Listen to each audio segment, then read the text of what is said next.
the Mage. Mage is a great example of a class that works really well with this talent system because historically we always had a lot of the most fun abilities for crowd control, survivability, and utility in Frost, and then we always had trouble increasing their damage because they had so much utility here. So we figured it would be a lot of fun just to take the utility, put it throughout the talent tree, and then just let Frost do different types of damage, because obviously you're doing Frost damage here than Arcane and Fire. In this Brave New World, Arcane Blast is Arcane only, Fireball is Fire only, and Frostbolt is Frost only. I know, it's crazy. So, level 15 is a very chilly tier. We have the existing Ring of Frost, which probably wins the award for the most levels jumped, all the way down to 15. It goes up against Cone of Cold, and this is the improved Cone of Cold version, so it also freezes. So the only Cone of Cold out there is the one that freezes, and you don't get just kind of the lame Cone of Cold without that. And then a new way of freezing, Frostjaw, which will silence and freeze a target.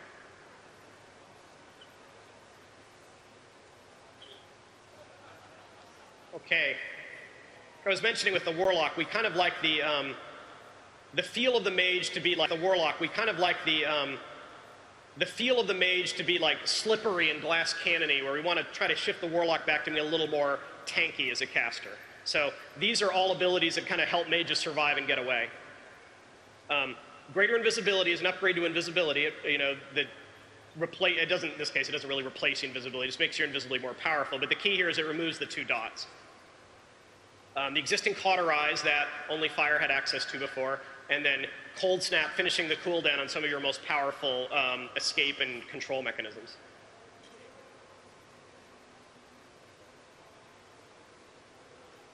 Okay, 45 tier is about movement. Presence of Mind obviously allows you to get a fast spell off, instantly. It's up against Scorch. Now, this is the old improved Scorch. So Scorch can always be cast by moving, but you don't have, can always be cast while moving, but you don't have Scorch unless you pick this talent. So if you're in a situation where you feel like you're going to be moving a lot, you can take Scorch here and Scorch as you move around. Arcane Flows is kind of a variant on that, where it lets you cast the next 2 spells while moving. So it's like a cooldown you pop, then while you're moving you can cast those 2 spells. You get to choose between Scorch or Arcane Flows. I should mention here, we're going to make sure that Scorch isn't the no-brainer choice for Fire Mages. We're not going to have to worry about, oh, well, Fire Mages buff all their fire damage, so of course they're only going to take Scorch. We want these to be attractive to any of the 3 specs.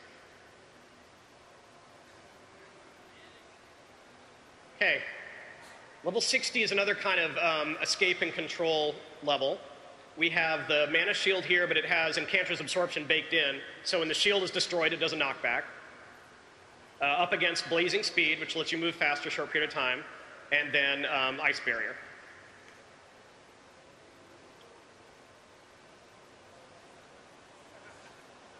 This is a fun tier.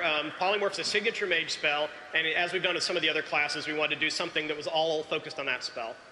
The way this works is Sickly Polymorph, they regenerate health slower. So you can polymorph someone who's pretty injured and they're not gonna heal back quickly. Heavy Polymorph does a stun to the poly target, and Double Polymorph lets you have 2 sheep at once. Like I said, we really wanted these to feel like game changers. We wanted you to see a mage doing a double polymorph and be like, whoa, what's going on out here? I've never seen anything like this. And then crowd control at level 90. Mages are great at crowd control. Here you can have Blast Wave or Dragon's Breath, both of which do a little bit of damage as well, and then Slow. And there's the full mage tree.